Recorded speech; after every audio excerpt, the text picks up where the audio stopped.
Thank you very much. And also from my side, good morning, good afternoon, good evening to everybody's dear excellencies, ladies and gentlemen.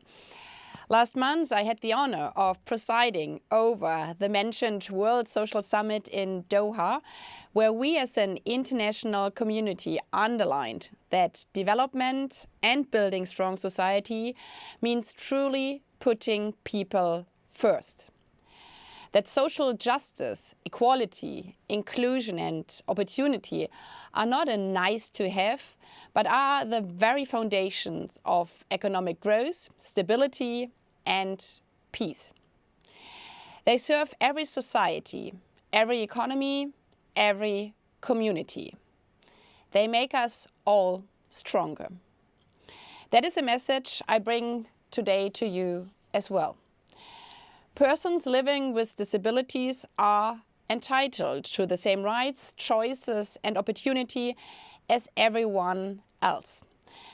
But what we have to make crystal clear all around the world to everybody else as well, because it's normal that every person is entitled to the full rights, is that our societies thrive when those rights are respected, that it's in the benefit for all, for everybody in our societies, when all people can participate fully, freely and without barriers. I know this, yet we struggle to practice this. That we know it doesn't mean that it's reality all over. More than 30 years since the first International Day of Persons with Disabilities, we have undeniably made progress.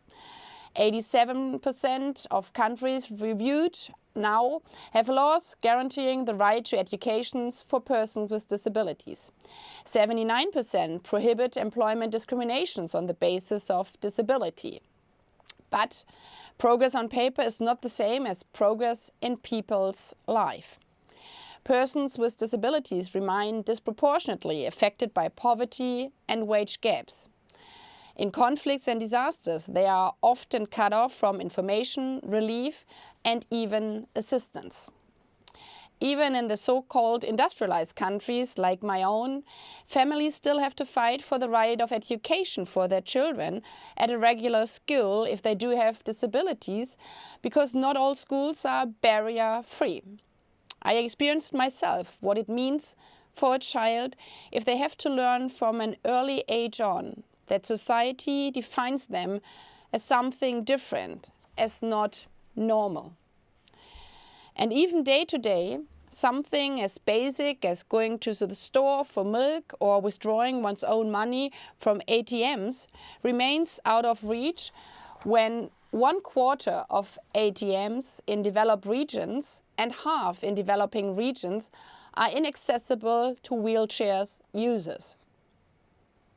Is it truly progress, dignified progress, if a person having a job is not able to access their own earnings? Obviously not. We have to do better. The declaration adopted in Doha recognizes exactly this, that it's about the daily lives of every person. It reaffirmed that genuine social development must rest on inclusion, dignity, equal opportunity, and leaving absolutely no one behind. Today's discussion is our chance to sustain that momentum. It is a chance to move from commitment to implementation, from aspiration to accountability. As many leaders underscored at the summit in Doha, advancing the rights of persons with disabilities is not a peripheral issue. It is a test, a defining test of our willingness to build inclusive societies for all, not as an act of charity for individuals, but as an act of making all our societies stronger for everyone. And that willingness must now be matched by action. Action that removes barriers. Action that expands opportunities. Action designed with persons with disabilities, not for them. As 19-year-old disability advocate James Casserly reminded us during High Level Week here in New York, Meaningful participation is, I quote, more than a box-ticking exercise.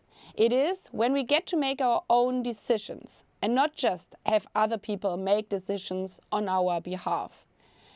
As we always say, nothing about us without us. End of quote from James, 19-year-old. Let us honor that call every day and let us answer it through what we do next. I wish you a very, very good session. I thank you.